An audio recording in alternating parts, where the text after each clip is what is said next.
There we go. Hello. You can hear me. Oh, this is great. Hi, everybody. For some reason, it disconnected the audience, but I don't know why. That's lovely. We're all here together now, or I'm here. Jay's coming shortly. Yeah, we're doing a little bit something different. Yep. Testing out wireless things. The office is a mess. Destroyed the whole thing. All right. Here we are, together again. So, I think I've showed this on stream before, is the wireless, controlling the ATEM wirelessly, which is pretty cool. And I've got OBS up on the screen. I can't control, what that was. Oh. I can't control OBS wirelessly yet, but plans to figure out how to do that. So let's see. Yeah, so I can switch cameras, I believe. Oh yeah. Hello, there's my camera. Super fun. Middle camera and Cory's camera. Yeah, Man. So it's kind of a nice little thing. Wireless control of your mixer is a super rad thing. It's becoming pretty standard on a lot of things. So yeah, I guess we figured this for the stream. We talked a little bit about the 24-hour film challenge, and kind of go over, I think, the process or what that might look like. Yeah. And then I don't know, talk about some other production stuff. We both had some pretty decent-sized projects that we just finished.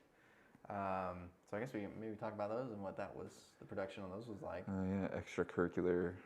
Well, yours was a MARZ project, and True. Mine was not. Still yeah. Educational. For sure. Nonetheless. Yeah. You want to start there, or what do you want to start with? Let's start with the film challenge. Cool. I think that'd be a good place to start. So for those of you who don't know, I guess this is a live stream, so I can say the day after tomorrow. But listen to like podcasts where they also like calculate like what day the show comes out. The day after tomorrow, if for those of you watching this live, sometime either in the future or past, depending on whether you watch this later, we are doing the 24-hour film challenge here at MARZ, which means that we're going to have a bunch of students in here making a short film from start to finish in 24 hours. I've never done anything like this before, personally. I've definitely, like hustled out to make some things happen, but I've never like sat down without a concept and tried to have a final product in 24 hours. Make a song in 24 hours? Oh, that's different. Film is a little bit more. I've never tried to do something with a team like this. Oh, like a team. Yeah, this is going to be a team collaborative effort, and so it's going to be a really interesting process in terms of like how we're going to make rapid creative decisions that fit the limitations of like having to do it in 24 hours and it happening here and with the people here and whatever we have here and all that. It's cool though. It's gonna, a lot of times limitations are the inspiration for creativity. It sounds kind of funny, but like limitation is kind of a writing prompt, right? Yep. And like a certain way of looking at it. So, anyways, for myself being like a non-film person and like not really focused in that area, like I kind of like a general idea of like how things are gonna go, but I not very specific. So I'm kind of curious like to hear from you, Jay, like what sort of like, and I'm sure anyone who's watching this who might want to come do something like this would be curious to know like what they could expect to actually be doing. Right. In those 24 hours, I imagine there's some like filming and some editing, but like probably a lot more than that. What's the process look like? Right, so, yeah. I've been thinking about it a little bit. There's not a real strict schedule that we'll be sticking to. But essentially, what I'm kind of picturing is sort of like a kind of a step-by-step process, and like the students can kind of go on to the next step of the process by like completing certain objectives. Sure. So say, you get your team together, a team of 3 or so. You sit down and you come up with an idea. Of course, it's hard to just grab the camera and come up with a narrative story and film it in the same, Mm-hmm. I guess you can do sort of similar things. I think a lot of theater programs will do like almost like what do you call that when you're ad-libbing or you're impromptu. Yeah, improv. Yeah. So I guess you could kind of do it like this, but I like the idea of going through the process and like doing each step, and like in order to get to the next thing, you have to complete a certain objective. So I think how we're going to structure it is essentially students will be given some resources to write a short screenplay. So whether that's a page or two, it doesn't need to be long, just like something, and like a beginning, middle, and end kind of structure to even even in this short form factor. And then once that screenplay is finished, then it'll be time to do a quick storyboard. And once you have all your pre-production done, then you turn that over, or have it checked out, and then you get a camera. And once you get your camera, then you can go film. And once you have all your footage, you get a laptop to edit. That kind of thing. So like a kind of a process of to kind of hit all those beats while you're in the creative process. Because I think that's a big thing. Is just like a lot of students want to get straight to filming, No. and without skipping some of the most important steps in pre-production. And it's like you stand there and you're ready to film, but you're like, wait, what kind of angle are we going for? Like, what are we, what's actually our image, our vision here? Especially when you're trying to relay it to a crew. Like, so I think we've talked about this on here before. It's just like, how important it is to write that information down to then pass it along to other crew members so they understand what is actually happening. Totally, yeah. What is the goal that we're trying to achieve? Right. So, and I know some students, I've had some interest in doing some animation projects. So, and I think that's going to be kind of the same. Is like, okay, let's see a script and a storyboard, and then obviously you just skip right to a computer, instead of having to, or maybe even doing, you get a camera, you get some reference footage, of what kind of animation you want to do. So that's interesting. So you're, I guess I've been under the impression that we're gonna like try and do live action for this whole project, but you're gonna kind of like tailor it to some of those folks who want to do it. I feel like 24-hour live action film challenge is way easier than 24-hour animation challenge. Definitely. So it's how much of a challenge do you want to put on yourself to do something like this? It's the live action part is fairly straightforward. You film and edit and then you're done. But animation is a tedious process. Yeah, and plus learning the software is always difficult. Yeah. You have complications with that, and I think just like. Yeah, so it'll be interesting to see. Of course, like we said, this is the first time we're doing this, so Totally. we don't know what it's going to really look like. And it's totally going to depend on what people want to do too. Like maybe folks don't want to split into two teams, and we want like one big team, and then we'll divide labor even more into more minute sections. We'll see. What people are stoked on doing. I mean, it would be nice to have multiple works come out of it for sure, but like. Right. I'm trying to think like musical score stuff can actually be pre-production a little bit. A lot of times you can start on themes and like before you see any footage. You don't want to like get too invested in anything, but you can kind of like develop a sound world concept as you're developing your storyboard visual concept. Yeah. There's like a kind of an audio version of storyboarding, that you can do. If like you sound cues and things that's the thing. You write them in scripts sometimes if they're important. Like absolutely, you hear a knock on the door, or like that those sound cues are going to be super important, or like footsteps in a echoey hallway, like totally. Super important sound cues. Yeah, like then there's also just kind of like the auditory identity of the piece too, which is like has like the visual identity. Like if you don't have some kind of forethought about it. It might not be a very cohesive experience, Yeah, and I found that like I've never really had an experience where I've had a piece of music composed specifically for something that I've edited. I almost always find that finding a track and then editing to that track was much easier and much more inspiring because, I mean, music for me always generated a visual cue. Like almost always any music that I hear, particularly like, cinematic music in that category can generate that idea and like, okay, I see I see a sprawling forest with a river and a you get these like very visual these visual cues that then you can edit to. Yeah, totally. I mean, I think that would be the general pro workflow too. Is like like I don't think very often that like people are composing to like a final cut of the film, and that they'll go through and this is my assumption, having not scored a feature film before, is that like I know that like in like shorter workflows like you'll finish that score before so that it's much easier to fudge a visual edit by a few frames than it is to restructure a piece of music to hit at a different time. Yeah, that's the thing, is that the rhythm. I mean, like pacing is super important in filmmaking. But yeah. Like with the music, it gives you that pacing really well, and like those visual cues. For instance, I mean, segueing into kind of the projects that we've been working on the past few weeks. One of them was recording. We got some music performed out in the redwood forest, both guitar and some harp music, which was really cool. So I spent a lot of time. I already had my music.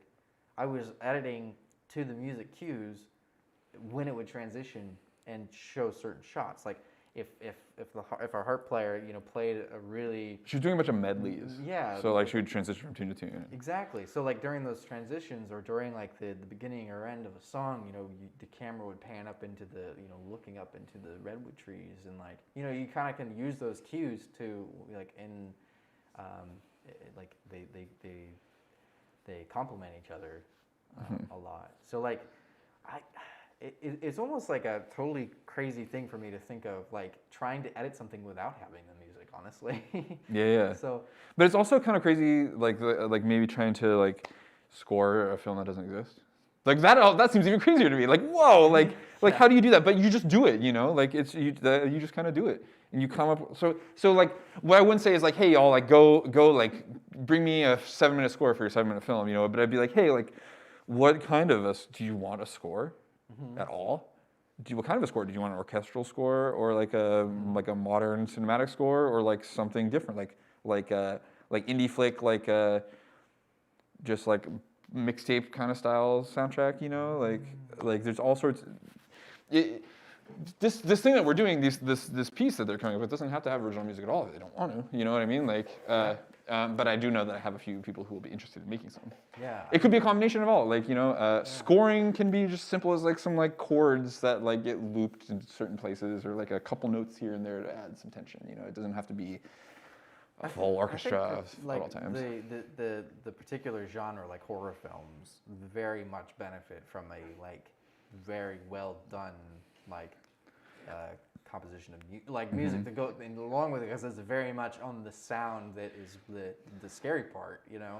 If you take away the sound, a lot of those films aren't very scary. Like you don't, if you can't hear it, it's like okay, those jump scares aren't very scary without that loud whatever that sound effect is, or whatever the sound, So yeah, and those like tense. So yeah, so if you're making a horror thing, you're gonna choose like tense sounds, Like I think I think a big quick decision is like, is it an orchestral score, or or is it like a synthy score? Because that's like a total trope in horror genres, right. From like John Carpenter, right? Like who like scored all of his own films with like synths, like at home, like in his home studio or whatever. Like maybe I don't know about that last part, but for sure, like he like wrote all the music for like a bunch of his films, famously, and it's like pretty like minimal dark synth music, super like those movies don't make sense without that sound, Right. Yeah, you get rid of the sound, and it's there's not much to it. I mean, that's why sound's such an important part of film production, and any any visual medium.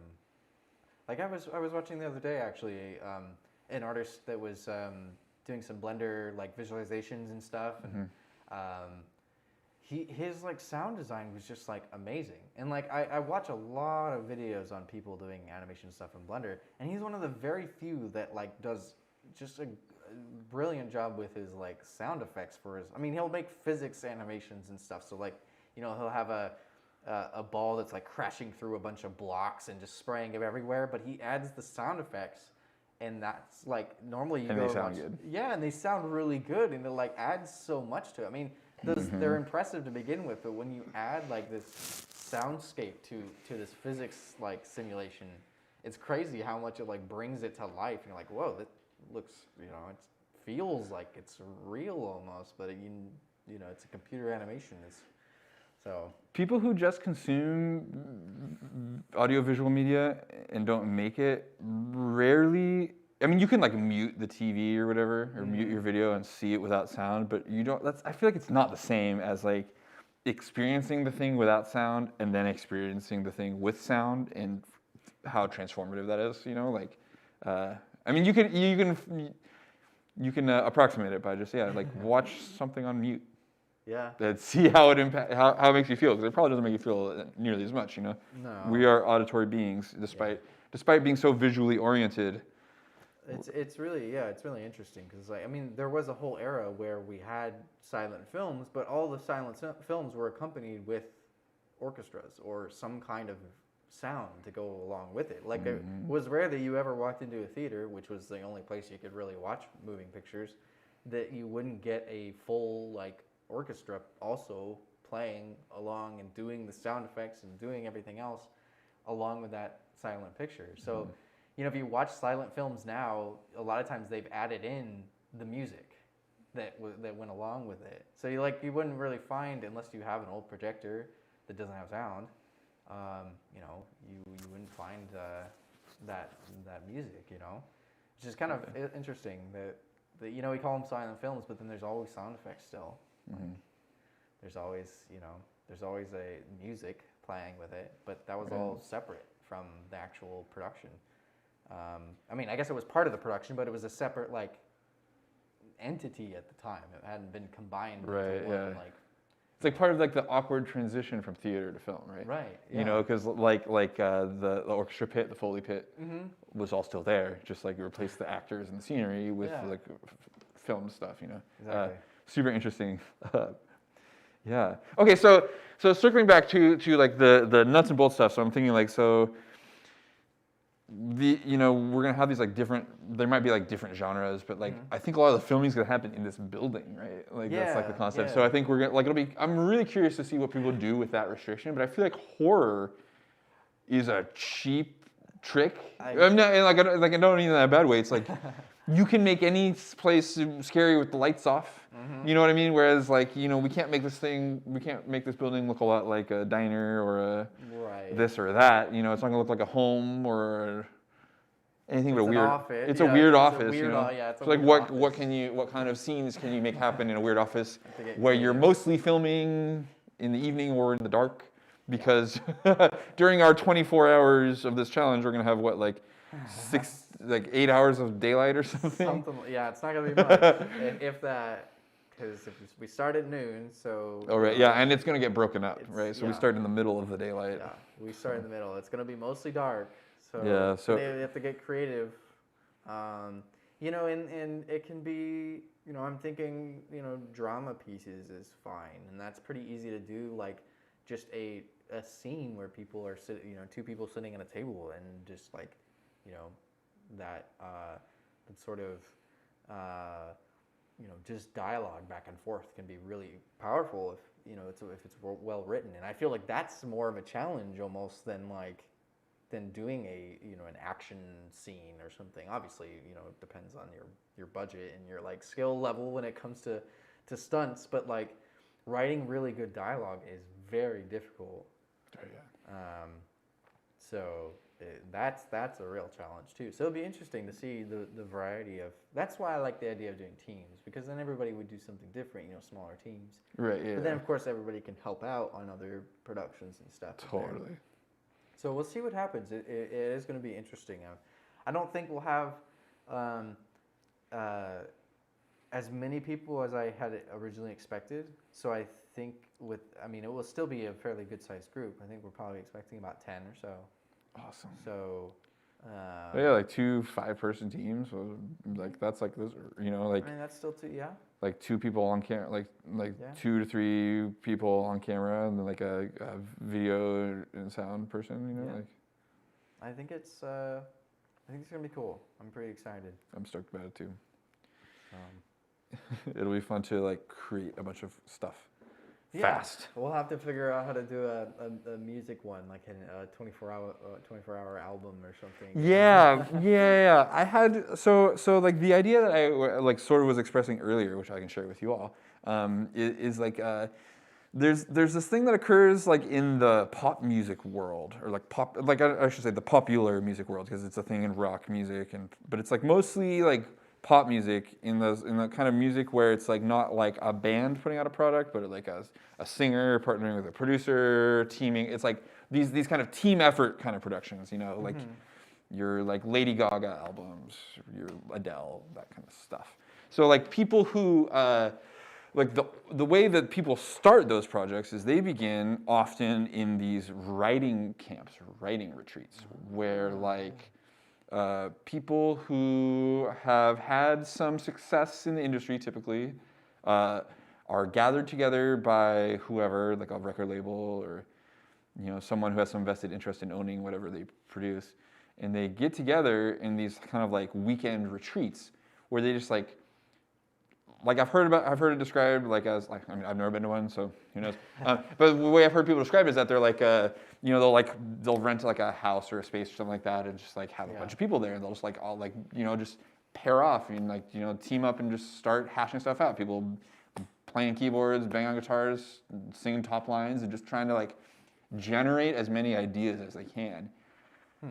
With the idea that like these are all folks with the kind of clout and networking to like turn those ideas into cash, right? Like so like there's like people who are like have proven ability to generate profitable ideas is the way it works in this industry, right? And so then those songs written by these multiple writers get shopped by like the label or whoever put on the camp to like, they're like, oh, like this song would be great for this artist, so they'll have that artist do it, and then maybe they'll bring those folks who wrote it back in to work on it, maybe they won't. So you'll see these pop songs with these like gigantic teams of people who have written for them. You know? Like pretty much every pop song has at least 5 writers. Like it's very rare. Like Billie Eilish is like the only pop singer that I looked at recently that doesn't have a lot of co-writers. Pretty much everyone else does. Yeah, she writes pretty much all her own stuff, or at least if other people are writing with her, she doesn't give them credit. It's just totally possible that's happening too. But anyways, so I thought it would be fun to like do something like that here and like do like a songwriting retreat where like pairing up just people like just being like, hey, like anyone who makes any kind of music, come on down and we'll just like pair off and like see if we can make something happen together,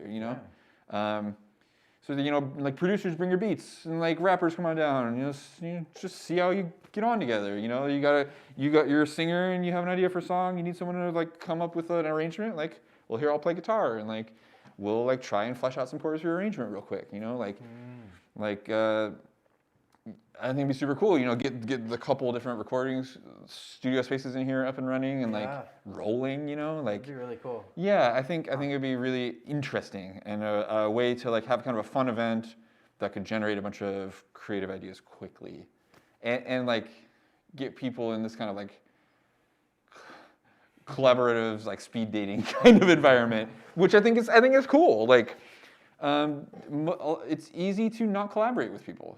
Yeah. It's easy to stay home and work on your own personal project or whatever. And so like, especially for those of us who produce music, like it can often be a very solo activity. And so like having any reason to even share what you've done with another human being in the flesh is like really, it's inspiring and helpful. So yeah, that was a ramble, but hey, I think that's a kind of a good example of what the musical equivalent might look like, where like, otherwise, a lot of times like this 24 hours of creativity with musicians tends to look like, oh, we came up with a bunch of stuff and now we're gonna just like quick like create the recordings, we're gonna document it.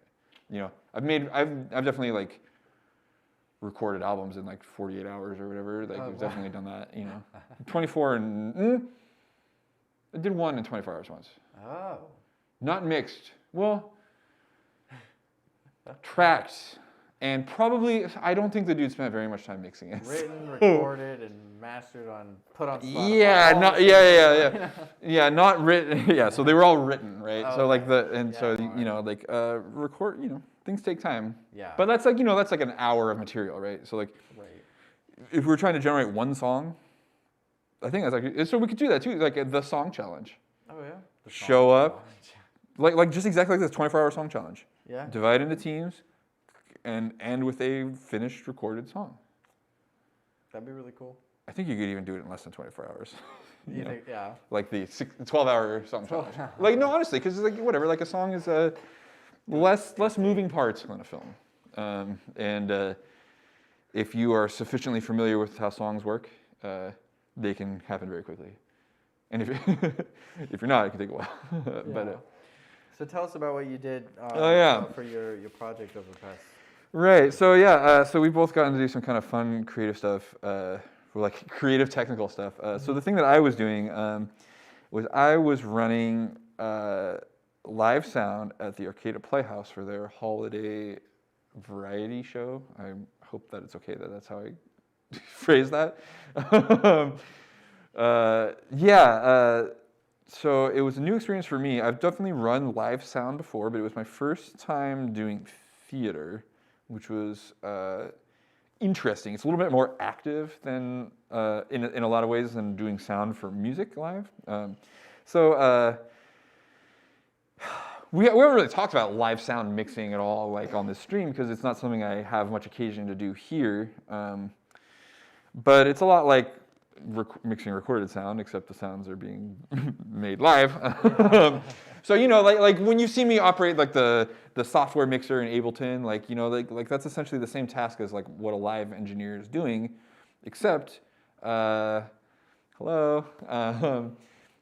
So it's the same thing, except that a live sound engineer is like doing it all on the fly, right? And you can't like sit back and check your work. You have to assess as you go. And so it's definitely like it becomes more of a performance than like a production in a sense, right? It's like running the switcher and stuff. Like you're part of the production. Well, so doing the theater, I think, is more like running a switcher. Running live sound for a band is a little less active because generally, like at least once you get it mixed and everything ready. Once you've set your job is to set the levels for all the speakers, whether.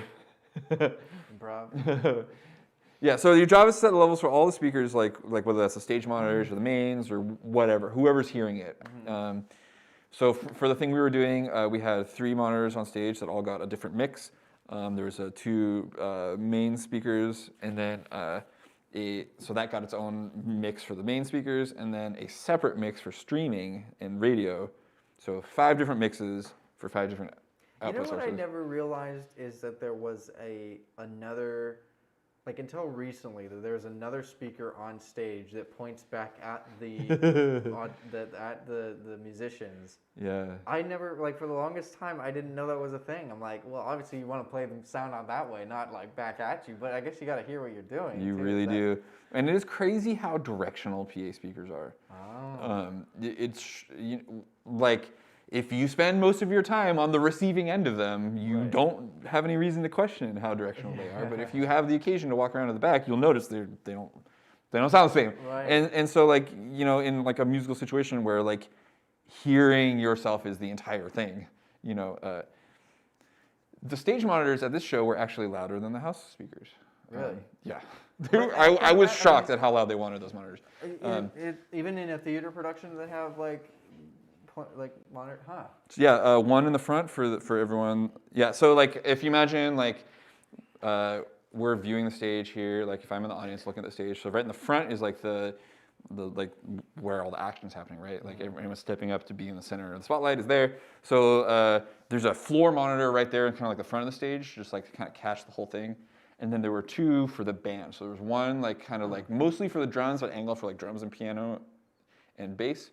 And then 1 back towards the back of the stage for a couple of 2 to 3 background singers.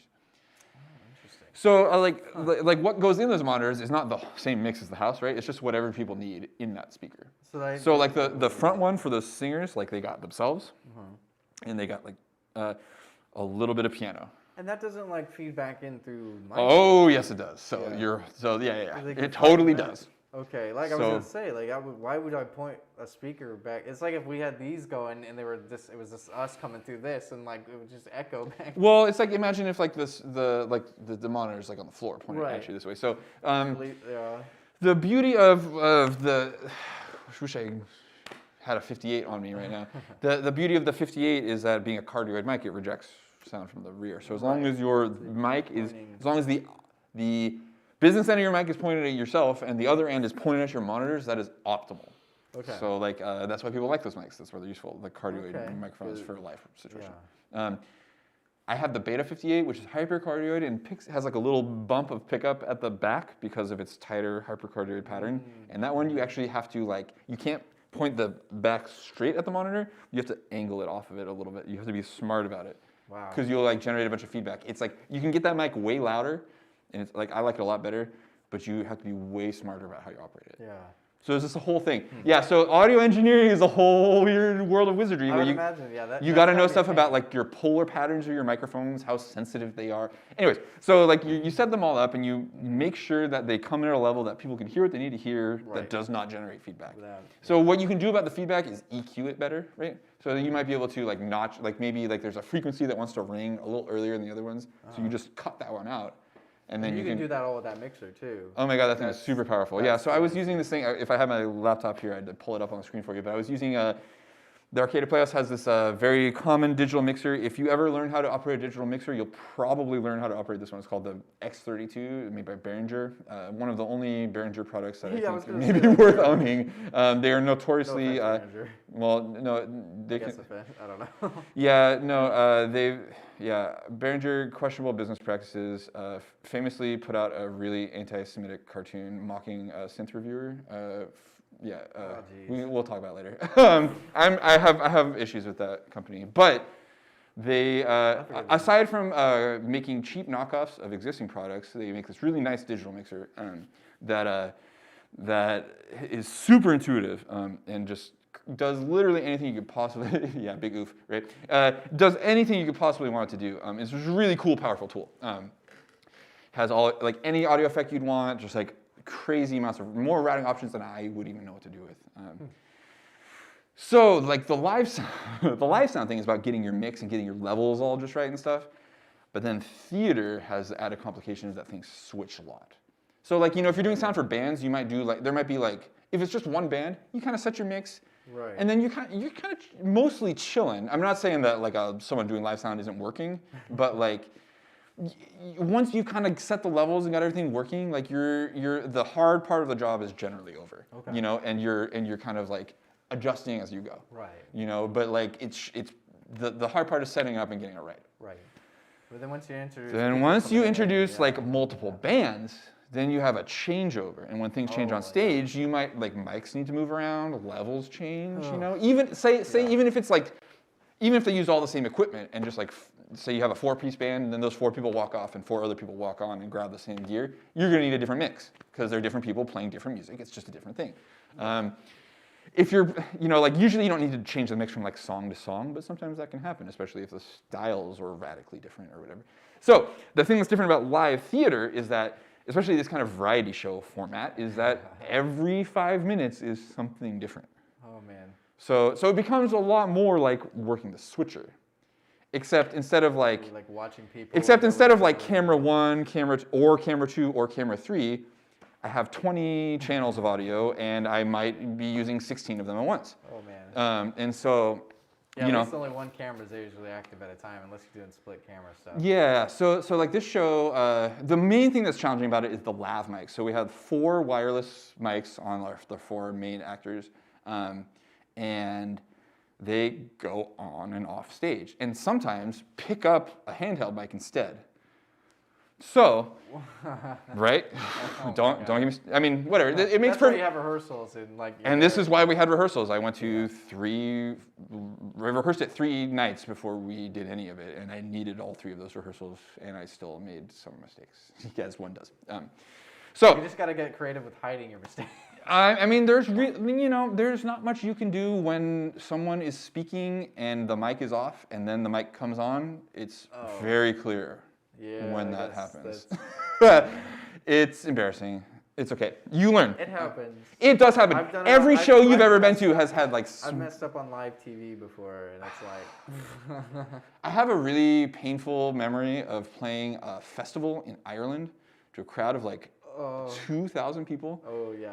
And like I was like doing a, it was like a bluegrass festival, and like we were playing like some like classic bluegrass song, and like my mind went blank on the second verse, and I just sang the first verse twice, and like. Anyone who knows that music knew what happened. It's like not a, like it was like a known song, you know. It wasn't like a deep cut. It wasn't my song. I couldn't like hide it, you know. Yeah. It's embarrassing.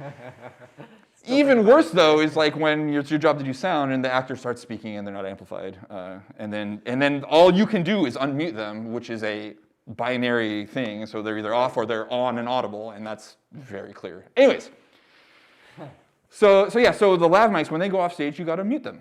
When they come back on stage, you have to unmute them. If they pick up the handheld mic, you got to mute them.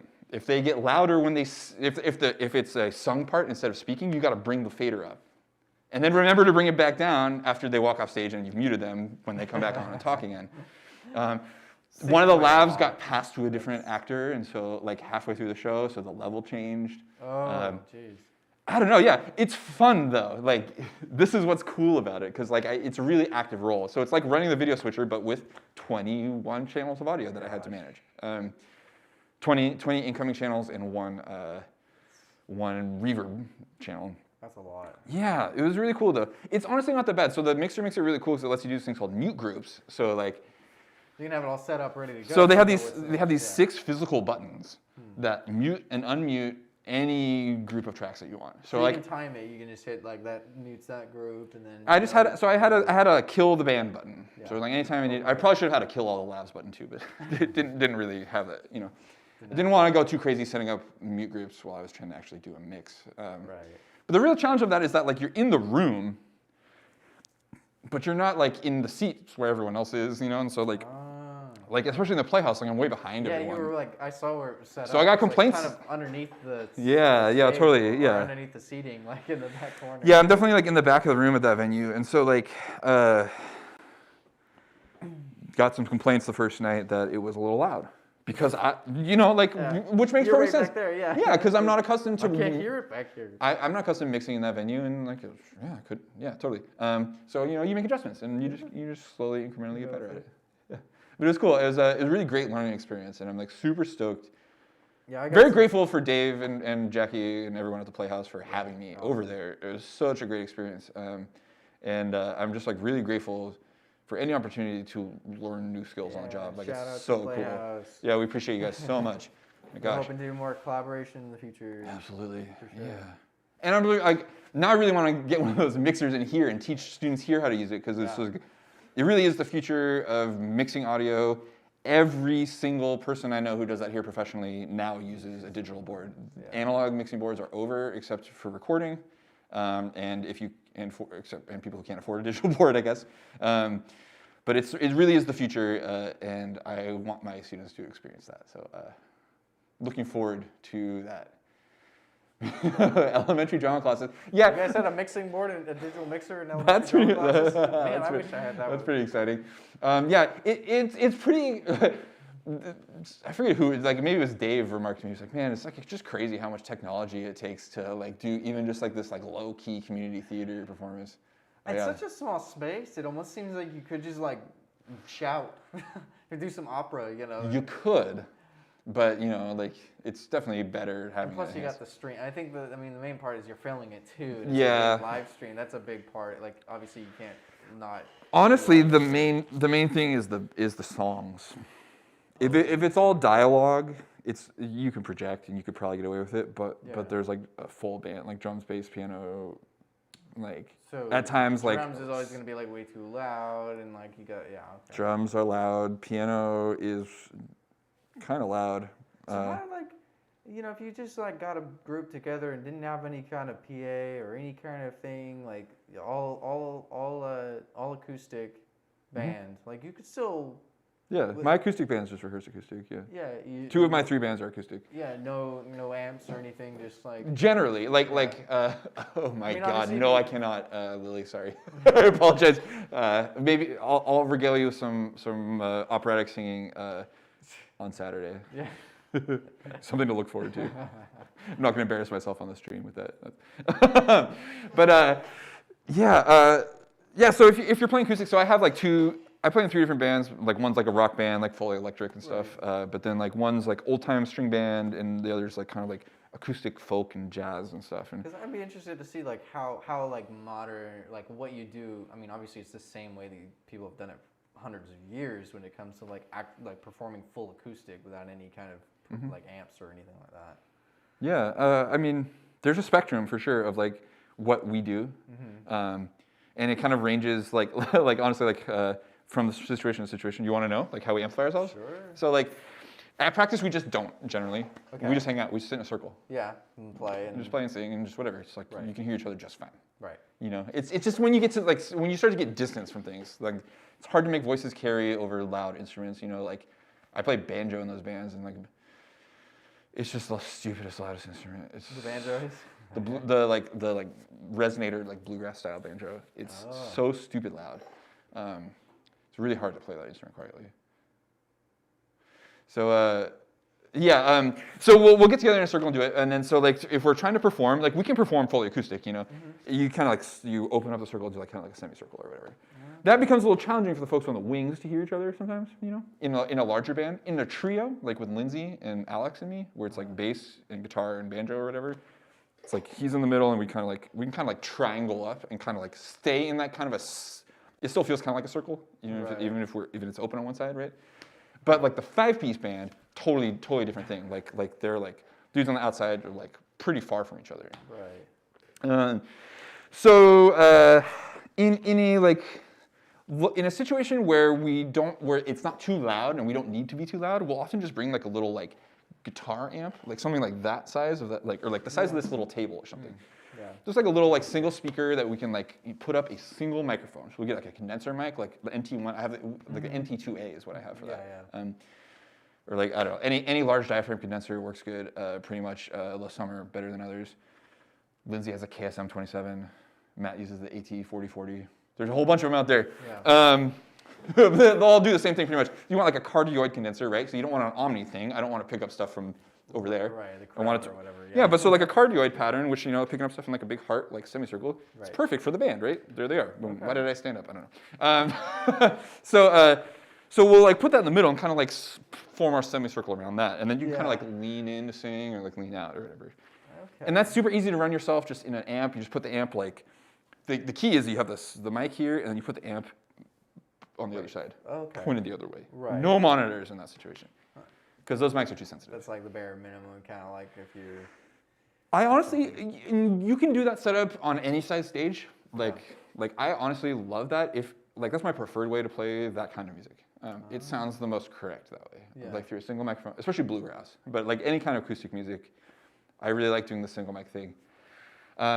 It means that instead of the sound engineer deciding how your blend is, you mix yourself by moving around the microphone. Yeah. Yeah. It's very satisfying. Yeah. It requires a lot of experience though, because you don't get monitors, so you don't actually get to know how it sounds.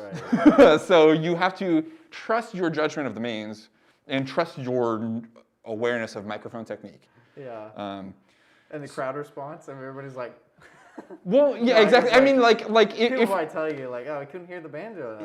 well, yeah, you know, like I can't tell you how many times I played those kinds of gigs where it's like, it's like they probably should have hired a sound person, but they didn't, and so we're and like we're not gonna like. I'm not going to try and like do a big multi-channel affair for myself and try and play and mix myself at the same time. It's like not worth it. So I'll set up a single mic, but you can't crank it quite so loud Are there without. groups that have just like their own sound engineer that's just like part of the crew? Like That's normal. That's like normal. at a certain stage, yeah. Like people tour. Your band has a sound engineer. You have somebody that like tours with you. At a certain level, yeah. And that's just their whole. And they're part of the band because the mix of your sound is part of your sound. Right, obviously. Totally, yeah. So it's like a crucial band member. I mean, yeah. I've had the luxury of having a sound engineer for one of my bands once. My old band from Portland, when we were touring in the UK, when we went there, we had a sound, like the dude who would travel with us would do our sound every night. And it was the best because he knew exactly what it was supposed to sound like. He did a great job at it. That's awesome. And every venue, I was communicating with him. Yeah. about what I needed instead of like some other weirdo who had never heard our band before, maybe not even heard that kind of music before, and maybe didn't like it. Do you know what I mean? Like, playing acoustic music, you show up and you play all these like bars where people are used to mixing like heavy metal bands, and they don't know what to do with you if you have a single microphone, right? Like that's a kind of a rare skill that like they're used for like studio recording, and they only really get used in a live situation for these kind of niche applications. So the next level up from that is spot reinforcement. So you might throw a mic on the guitar or take a DI out of the upright bass, which are like the main things that need a little extra help to be heard above that single mic. The bass, I could imagine, yeah. Bass, yeah, which, it's just helpful if you can take it direct. Very much by itself, huh? I mean, it makes a fair amount of noise, but you just can't get it that close to the mic because there's other more important things to put closer, So beyond that, so like now that we're talking like 3 channels, right? And so that needs a mixer. Now you need a mix, yeah. And like so, it generally like you can run that bass into a bass amp and get away with it, but generally we kind of don't do that setup in like unless we have someone else running our sound for us. So then the level beyond that is individually miking every element of the band. Right. So like that's kind of the standard. That's the standard like pro thing. Like, and if you have a sound engineer who's doing your thing, like that's what's happening. I mean, unless you're playing bluegrass and you're going for that single microphone aesthetic, which is totally cool and fun. Yeah. And you'll see people at super high levels doing that. Still doing that. Yeah. Not because it's like a simple technique, but because it's cool and sounds great. Yeah, well, I mean, if it works, why change it? Oh, totally, yeah. And I mean, it's like that vintage sound of like recordings from the 1940s were made around a single mic, and so it has that kind of a sound. So whereas like multi-miking things sound more produced. But that's that's like a huge job for the engineer, right? Because setting all those levels, getting your monitor mix, like all that stuff. Well, that was the cool thing about that board too, is that it's got compatibility with like a tablet. You can walk around and you can like stand in different parts of it, and you can like stand right there by the musician and be like, okay, what play? Let's see what sounds good. When this technology came out, it was like revolutionary. Just being able to walk away from your mix position and get up on stage and like adjust the monitor mix while also hearing the monitor mix. Because usually, like unless you have a front of house and a monitor engineer, like 2 live sound people splitting those tasks, like usually the front of house engineer is also feeding the band their monitor mix.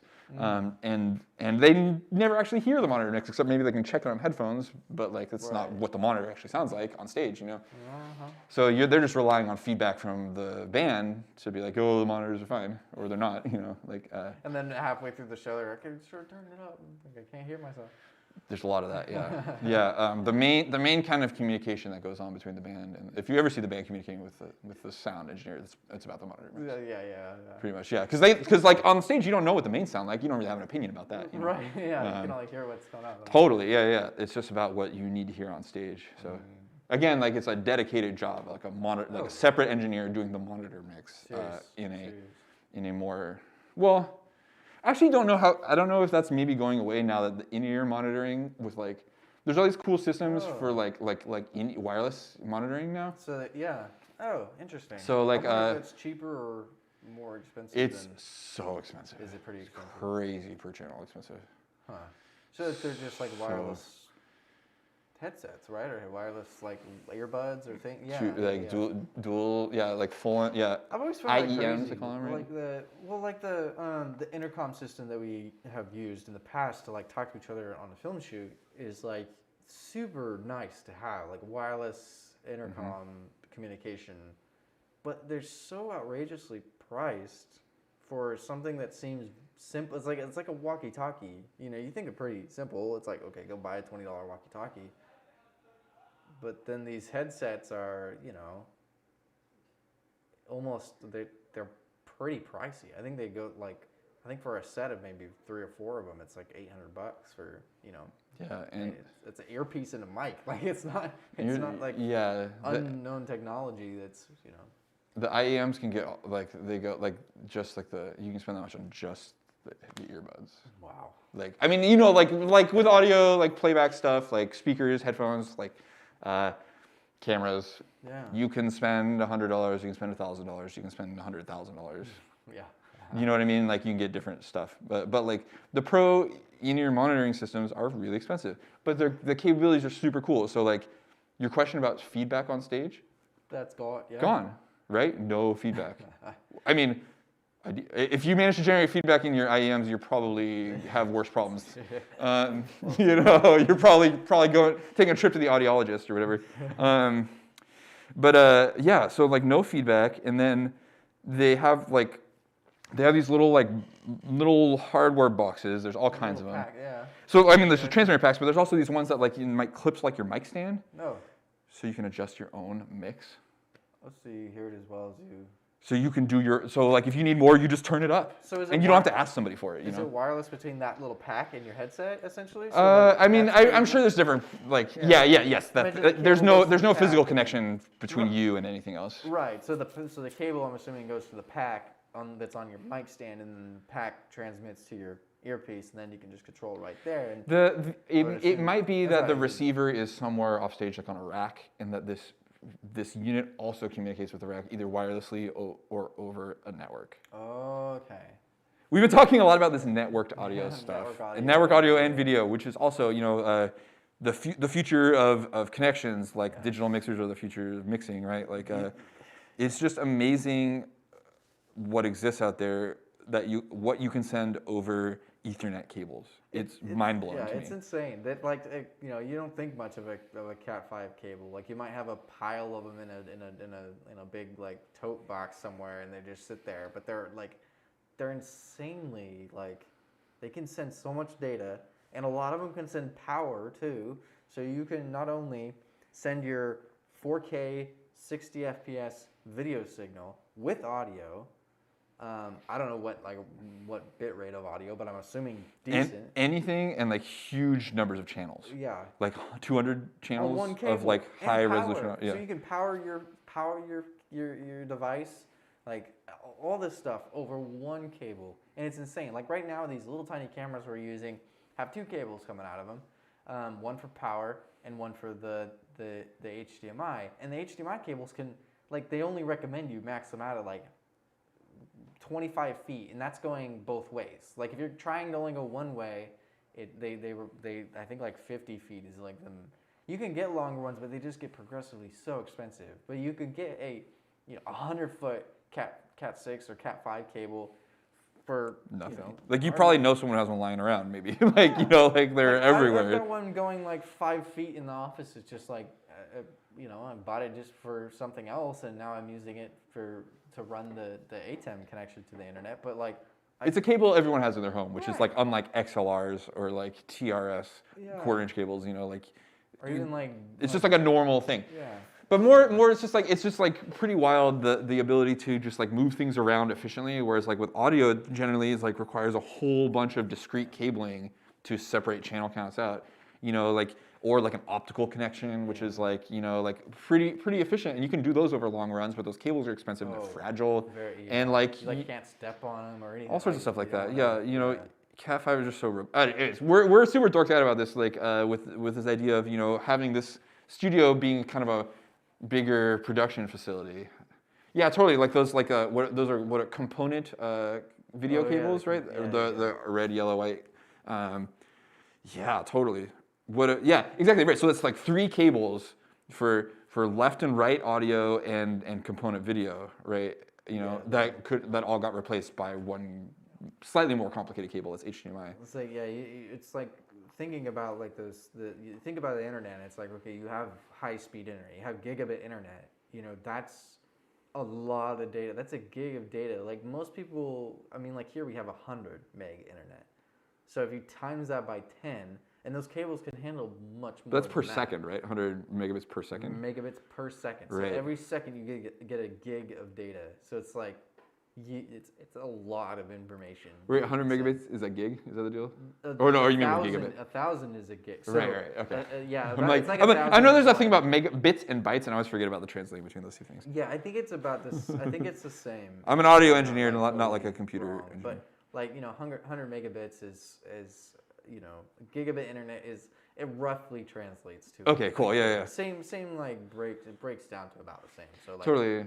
If you're downloading a game on obviously it depends on the servers, but say on Steam or something, you could download that game at 100 megabits a second if you had gigabit internet. It's not direct. Obviously, it relies on other people's servers, But if you're doing it local, like we would do here, all the cameras, all the computers, everything would be connected on a local network inside this building. So you're not like going out to another server and waiting for them to respond to you with however fast their network is. You're doing it all within the same building. So like, you know, like we've done a few of the streams from when I was testing out some of the NDI stuff, which is the network, it's the protocol that it uses for, at least for video. You know, I could set it up where Corey's in the other room on that computer. I'm getting a feed from the computer and the audio, and like and the video. So webcam, the computer, and the audio, all just over the network. I'm not running long HDMI cables over there. It's already like set up in the building, or there's cables running between our offices. So it's really cool technology. So hopefully one day I'll have it, you know, set up where we can go to any room in the building and do, you know, live stream from wherever. Yeah. You know, Or like cool, at least in the space there. in the more distant future, like having audio routed Like networks between each room too. Like so, so you know, it would be simple just to like send a stream of audio from whatever, like if you over there to in here, not necessarily for the live stream, but just like to like, you know, if we're doing some common hybrid audio video recording or all kinds of stuff, or just like to be able to like record people in different locations in the building all at once. Like there's all kinds of cool applications of this stuff. Yeah, that was kind of the idea around like doing like esports thing. Yeah. And I would imagine I've never seen a professional esports setup as far as like how they do it, but I could imagine that they probably are running some kind of network system that is capturing all the computer screens. I mean, they have like the ESPN like esports channel. I mean, that's like professional, like serious professional level like broadcast group. So that's like they've got to be running some kind of network system that's capturing all those computers and like sending all that data to a mixer, and then they can. I bet you there's like a subreddit full of the people who do that talking about it. Yeah. Do you know what I If mean? you ever find it, yeah. Yeah, totally. I want to check it out. Oh man, every once in a while we get network audio discussions in the audio engineering subreddit, and, Really? and that's always exciting to me because I'm like, oh cool. Like people are always like, oh, real audio engineering. Oh great. You know, like instead of like, how do I make my snares fatter? It's like, how do I how do I get this network connection to work between like these two devices? You know, like it's like some real technical like back to like the old school like technical aspect of engineering rather than the creative aspect, you know, like it used to be like your skill set as an audio engineer was a lot about like splicing tape and like replacing fuses and soldering stuff and like, you know what I mean, like it's still important, like, you know, like I definitely like I do some of my own electronics repairs because I'm able to, like audio stuff is not always like super tiny like a lot of like stuff is. Yeah. But yeah, it's just interesting. Like, yeah, engineering is a broad term that can apply to a lot of different things. But like, it veers from the fully creative into the completely and entirely technical, and usually exists somewhere on that spectrum. Yeah. This is definitely very technical. Like the streaming stuff too is like, you know, Yeah. I'm not like totally. I'm not worried about the composition of my shots here. Right. Yeah. You know. We're just like nuts and bolts. Like, how do we get this out of here? Like, how do we get this live? It's still working. My app was like not working. Oh, it was glitching. Yeah, it was not. It wouldn't stay connected. Yeah. But, like, I can switch cameras right now. I think like my camera's a little overexposed because I got this big white screen behind me. But like otherwise, it looks decent. Yeah. Yeah. So. And I wonder if this is like maybe we just want to have like we have these kind of like funny little Wi-Fi hotspots kind of in this part of the building, but like if like we could spend a wee bit of money and like get some like solid routers for this for our space, you know? Yeah, I think that's part of the computer lab expansion. If anybody's been here, that's like one of the big things that I definitely want to tackle is networking and how to get all the computers connected so students can work at any computer and still have their files like on a network drive where it's accessible from, you know, the laptops, the computer lab, and any of the production computers would be super nice. It's like, oh, I'm working on this project. Let's go in the studio and open it up and do a recording in the thing. And, you know, instead of having to like take USB drives back and forth, you can just, you know, go get in the other room and, you know. So I think that might incorporate like setting up a specific NAS box for like a MARZ. Yeah, totally. Yeah. So Google Drive. So the thing about Google Drive as a solution, like that totally works, and like we totally store a lot of work there, but you have to like it leaves your network. and then you have to re-download it from the internet. Yeah. And so you're stuck with that kind of bottleneck, which isn't such a big deal for certain kinds of projects. Like audio projects, it's okay depending on how big things get. You know, like a basic like a beat stuff like I do on the stream. Like those projects tend to be in the tens of megabytes, and you know download in a matter of seconds. But a video project of any sizable size, you start to run into trouble. And then like this all gets bottlenecked on the departure point from our office because we share our connection with the entire office. Right. So if someone's on a Zoom meeting and you know, and then like 2 students are trying to download like some fat files, like it slows down. Yeah. Like we definitely like can tell when like everyone's in here on Zoom, like our network gets slow. Yeah.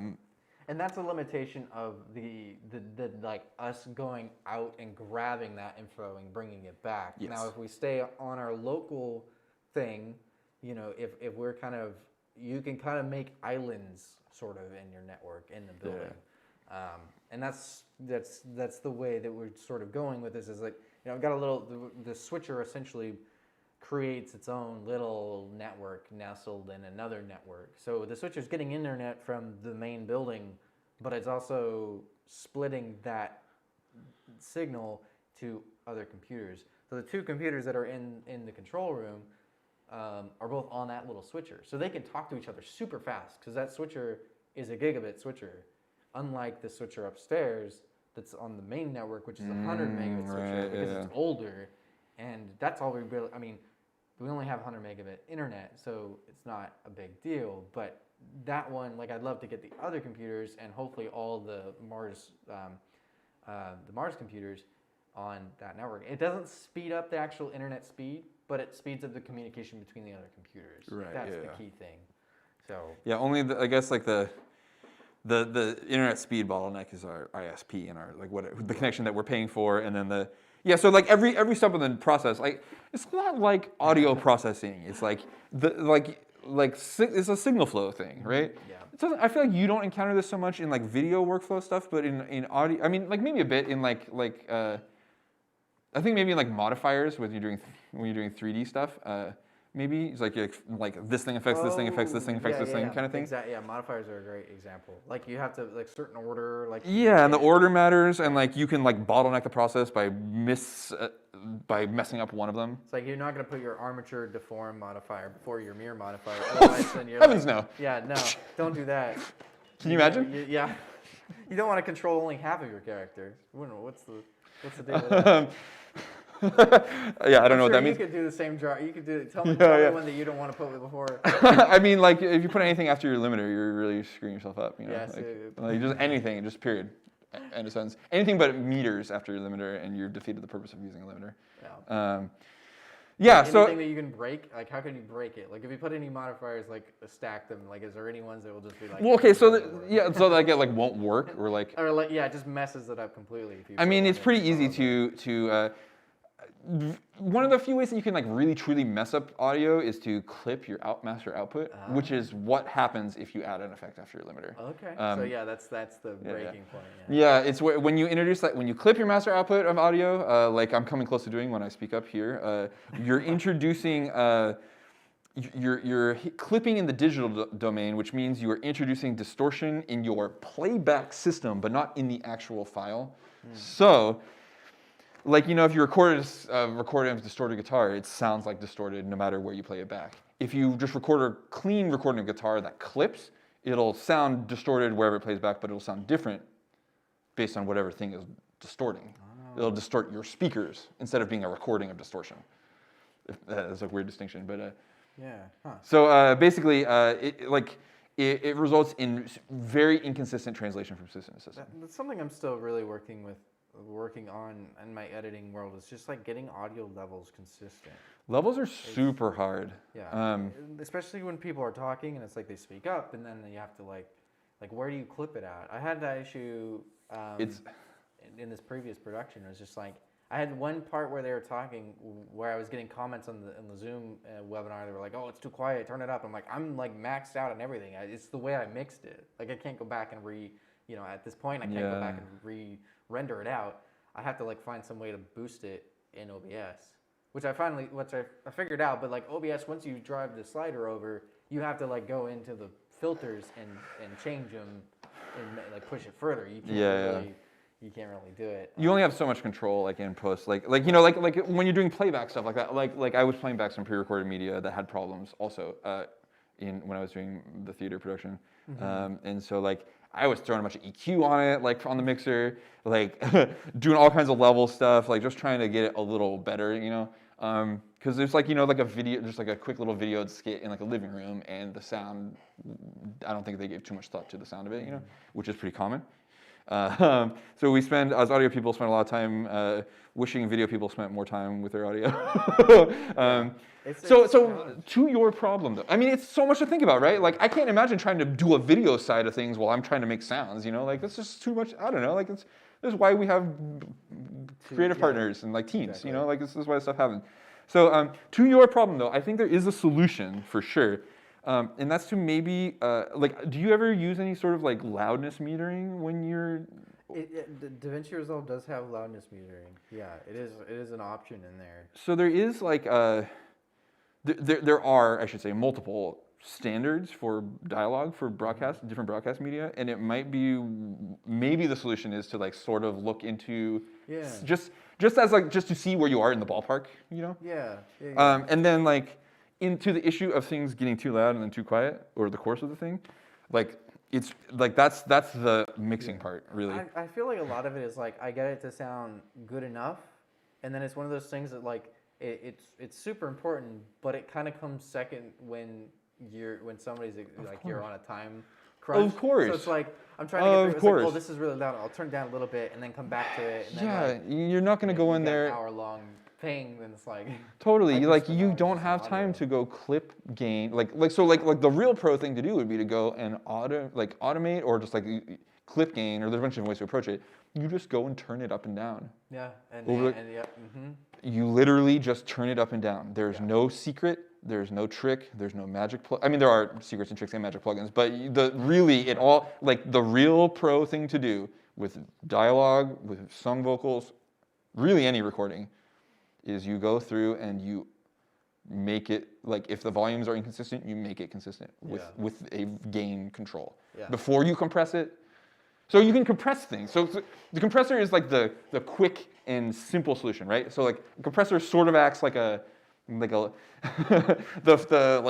dorky description of it is like a compressor is like a little guy who lives in the computer, and every time the sound gets over a certain level, it quick turns it down, and then when it drops below, it quick turns it back up. Okay. Right? It's like when it goes over the threshold, it gets turned down. When it goes below the threshold, it gets turned up. So you can use that to level things. Right. But it's like a really dependent on the quality, like how punchy and fast, and the pace and the quality of the thing you're feeding it, how you set all those controls. And so it can be really easy to just be super heavy-handed with it, or just like either too heavy with it or not get the result you want.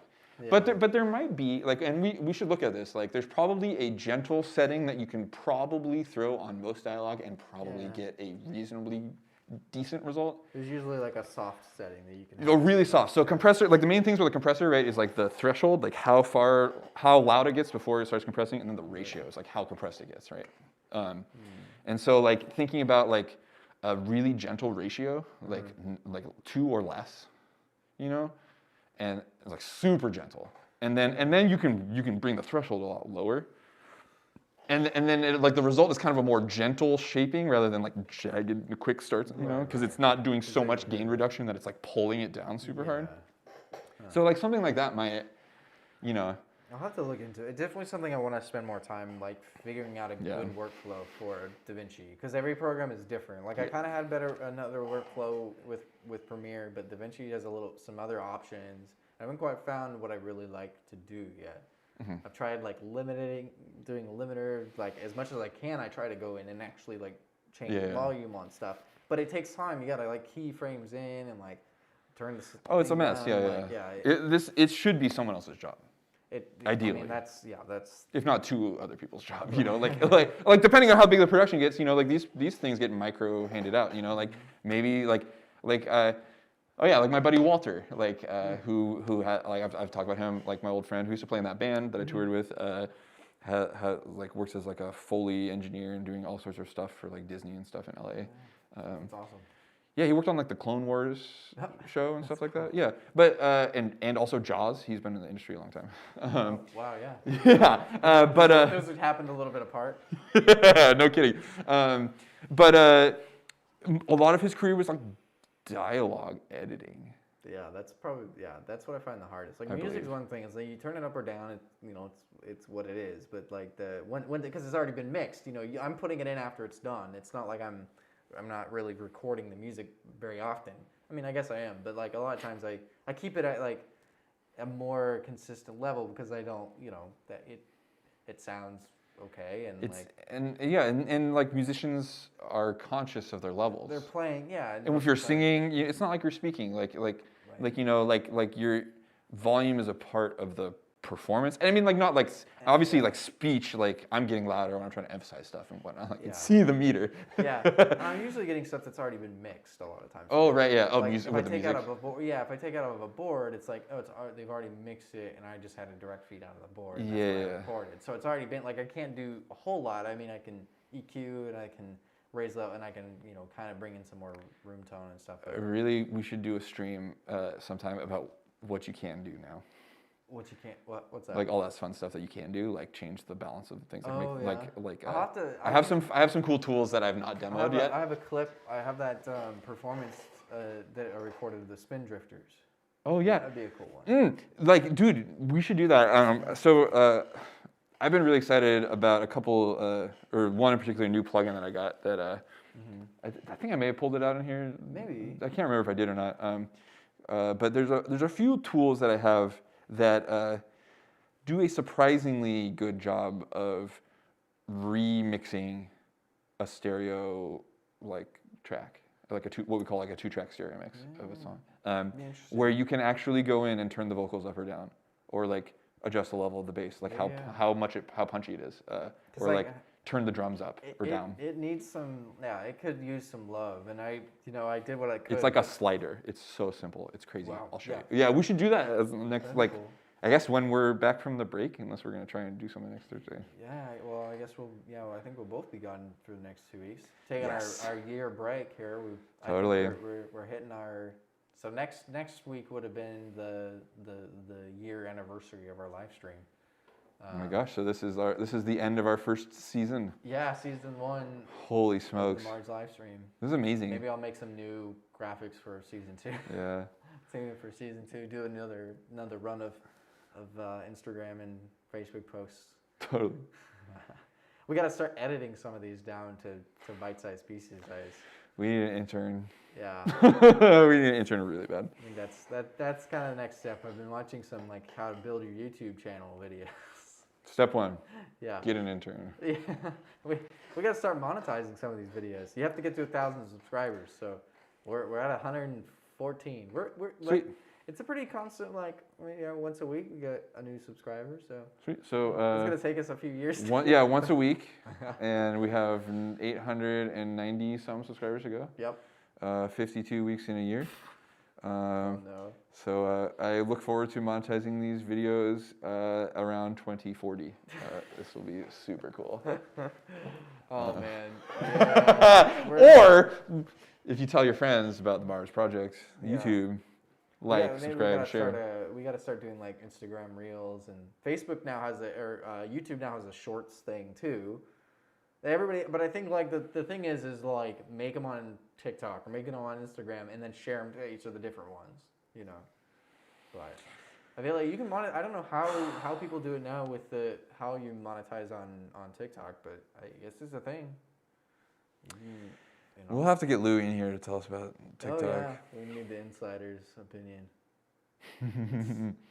Yeah, it definitely is something that we've we could have a whole social media person to do, it's a lot.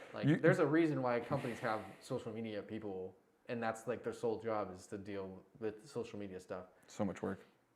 Yeah, TikTok is a whole new, it would be interesting. I've been like trying to picture what our content could look like for TikTok, and I'm not, I haven't quite sure. Yeah, it'd be interesting to see what people are doing in the education kind of sphere on there. You know who something that I'm aware of that I have not looked at. This is far outside of our realm, and I listen to an NPR podcast called Planet Money, and for some reason they have a TikTok.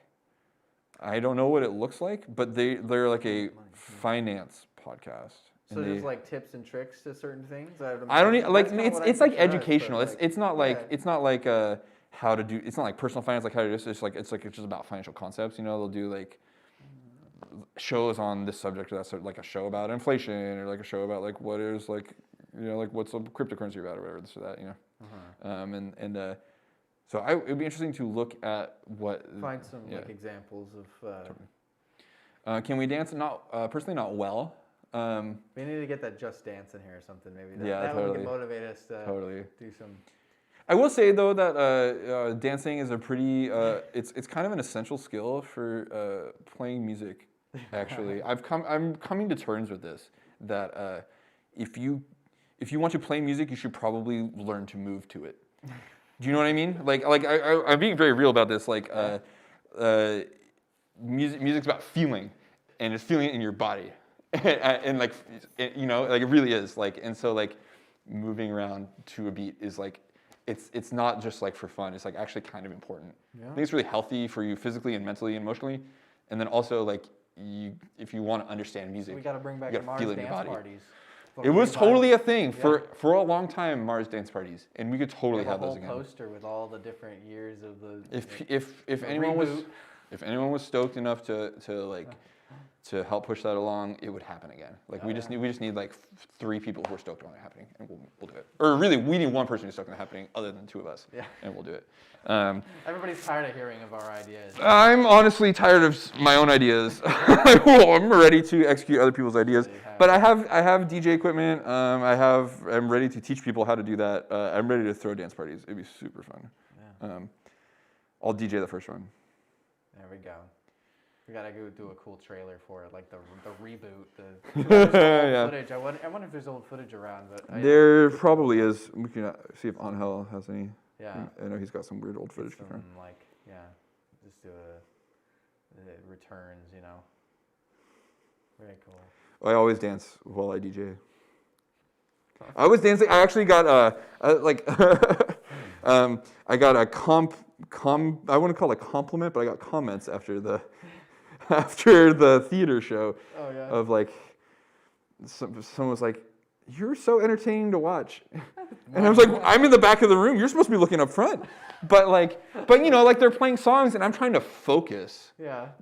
And like not like, and so I'm dancing. Like behind the board. I'm grooving to the song, and but I'm like grooving to whatever the song was. So I had like multiple people come up to me and be like, "I've never seen anyone to dance to like Christmas hymns before." And I'm like, I'm just bopping behind the mixer, Yeah. because it helps me stay focused. Like I'm like physically engaged and like focused on the thing. Yeah. Yeah, I feel that with the switcher when you like listen to me, because you wait for the beats, and you're like you switch on, you get that creative like. Dude. Like we talk a lot about timing, like beats in video editing or like in acting or in music. Like it's like timing in any of this like time-based media, right? Like timing is an important element, but like. We like your heartbeat is a regular rhythm, and like we're tuned to these like kind of regular physical rhythms, and I don't know. There's probably a deep scientific explanation that I don't really know, but like. Yeah, that was funny. I was talking to my roommate the other day, and talking about like deep like kind of just like primal things. So he was what did he get? He got the new Xbox controller, the new Xbox Pro controller. He's like, it's got some heft to it. It's such a weird thing that we associate like something that's heavy with something of value, Like it's a weird one, yeah. Yeah, it's like, this is a quality piece of wood. It just is heavy, It's like, this is better to make a club with. I don't know. Yeah, totally. Yeah, like it'll last longer. Right. Like I can like hit more dudes on the head with this thing. This is a nice brick. It's heavier than this other brick. That's probably not as durable. I don't know. Totally. Like this is more gold than this. Right. Yeah. It's such a weird thing that we like still do, and like even though it makes little sense now, it's like if your phone is heavier than another phone, it doesn't necessarily mean it's stronger. If anything, it might be weaker because it's heavier, and hit the ground with more force. I don't know. Totally, You yeah. know, it's Yeah, our weird little biases. yeah. I think about that kind of Might stuff a do that. lot, like these like you know, like your perception that the thing is heavier is better, right? Like so Yeah. there's like tons of that in the audio world. Oh yeah. Like you get these this like big heavy mics. So it's like. well no, all just like metal the big or what, like the that. big one is if it's louder it sounds better. Oh, That's the hardest thing in the world to combat yeah. because it's a fact. You will like if you turn it up, you'll like it more. Ah. Like until the point where it hurts, pretty much. Like just 100% of the time, if you turn it up, you like it more. It's just like it's like a fact of us is like about our biology, I think, or something like that. You know, or like I mean, it's like you want to feel the music, more than. I mean, it's not even so much like so loud that you can hear it, but if you just like turn it up just a little bit, will like you like it's just nuts to me how many times I've seen it like I've proven empirically over and over again where like I'll make something I'll change something in the program and it'll sound worse, objectively worse, but it's louder, and people be like, oh, that's great. I'm like, well, no, actually, it's not. Like it's just louder, and you just like didn't like you didn't engage with it as Right. you're like, or you didn't get past the point of like it's louder, so I like it, and you didn't, so you like it's this huge bias that we're constantly combating in audio production. I'm sure there's a visual equivalent, but like, or I guess I don't really know for sure. Like maybe I think to a certain extent, like I see it with like saturation values. Oh. Like yeah. like with in photography, right? Like saturated images, colors pop more. Yeah. Right? That like film, everybody wants the filmic look and the like the blues or the oranges and like over color grading stuff. Yeah, that's a big. I think that's like a kind of a similar equivalent. Like jacked up saturation looks, it's more exciting. Yeah. But when you get past that of like about past like look at the bright pretty colors. And then it's like, oh wait, well actually that's totally like blew out the whole photo and it looks terrible, right? Like, oh, grainy. What am I looking at? Totally, like those trees weren't blue, like they're green. Like you know what I mean? Like that, like sky is never that color, right? Like that kind of stuff, So it like happens in audio too. But if you just only get to the point of like, oh, like this, like, oh yeah, oh god, look, I hear it now. Now I hear it, like. Like, oh, I see. That's a place that I could really like go and like, or that looks, it's real enough that it's, it's not totally crazy. Yeah. Take you out of it. It's like, why is it so blue? I like the Twilight films. Like that's what they're known for. It's just the color grading was just atrociously blue, and like that's the look now. They've like made it a thing that like because of how they color graded the film. If people see that blue, that type of color grading, they associate it with the Twilight films because of that. Yeah. Oh, dude. Yeah. No, I can actually like I don't want to say I can like picture it, but I know like I didn't even watch those movies. I know what you're talking about. Yeah, that foggy blue look. Yeah. No, I've like seen stills. I've seen enough images from it to know exactly what you're talking about for sure. Yeah, and it's kind of like a stereotype, right? Of like like the overexposed blue, like it's a cold place, overexposed orange, a hot place, like whatever. You know what I mean? Like I mean, it makes sense because like places do look like that too. Right. It's definitely gets leaned into. Yeah. Funny stuff. Well. Oh my gosh, we've sure rambled off the topic, I think. Yeah. It's good though. Okay. I like the talk show ones every once in a while. while. These are fun. I think this is kind of the format of what our second stream would be if we ever got. Yeah, totally. It would be like production stream, discussion stream. Yeah. And bringing people in just to talk and like have that kind of On that note, I do have some hopes for the coming year, including guests. I'm in touch with at least one person who is one person for sure who sounds pretty certain they're going to come on stream. I want to just get some alternative perspectives in here. Other people make different kinds of media than we do and spend their times in different ways than we do. And we have a lot to learn from them. Yeah. Just like you do. So share the learning. Totally. Like I love talking to you about stuff, but I would also love to talk about some other people making music about stuff. And I'm sure you'd like to talk to some other like 3D people and like videographers.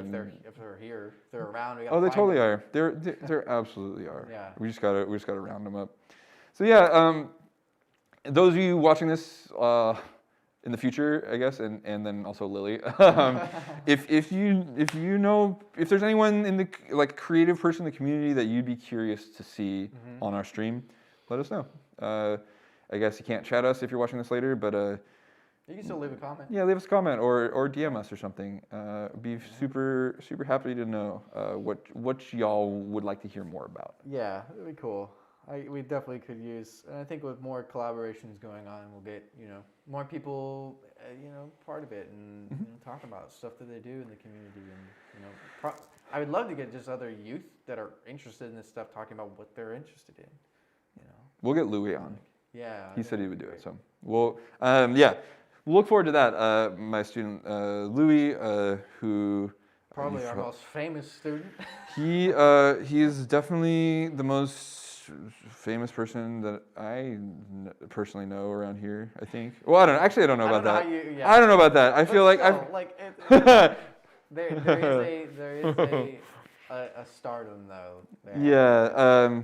I don't know anyone with a Over a 7-figure followers? social media followers. So, Yeah.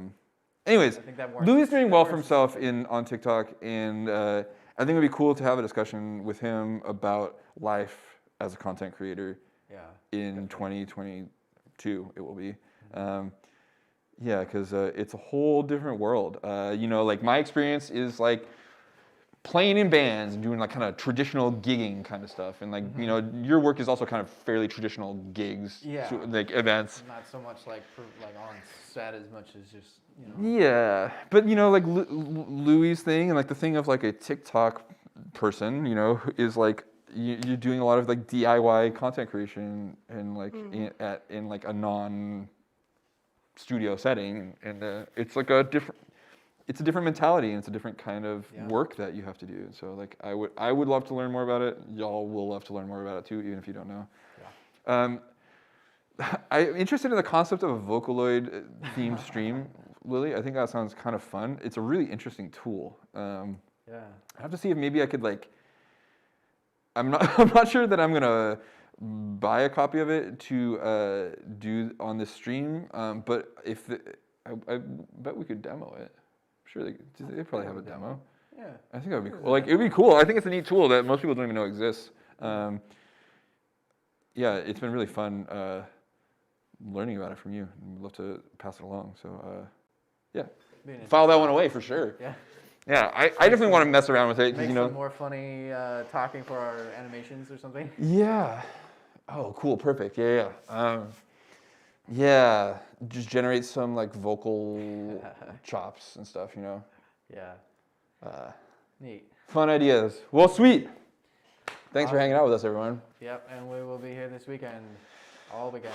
Oh my goodness. I think we may be live a little bit, possibly. Yeah, We're thinking about streaming some of that, so keep your eyes peeled. Yeah, not sure on scheduling, but it might be a late night stream. It might be kind of funny. Yeah, it might be kind of casual, it might be kind of brief. We have no plan. Set up a camera and have everybody say hi and be kind of cool. I think it'll be neat to document the whole thing, and I definitely want to get some like content for promotion next year, which I'm hoping that we continue and make it an annual event. I think it's a good capstone to the winter, like or before our winter break. So yeah, it'll be pretty cool. Yeah, absolutely. Yeah. We're looking forward to it. Y'all right. will see the results. Maybe we'll share it on the stream or something like that. That'd be kind of fun. Yeah, definitely. Yeah. Post-event wrap. We'll have it. We might do. They'll be on our YouTube for sure. But Yes. But we may. It'd be fun to watch them on the stream and. I think that would be talk cool. About like everybody's kind of process, and so yeah, maybe we'll do that for the like showing. Although everybody's gonna be like super tired at noon the next day to like show them on stream. So right. We'll see what happens. Maybe everybody will be super enthusiastic to share. So Totally. But yeah, cool. I gotta go into the other room to switch the thing over to our end screen. Okay, so I'm gonna start a slow wave across the screen. Thank you so much for tuning in, y'all. We'll be back again in the new year with more hot content. Yep, that's it. All right, see you guys. Peace.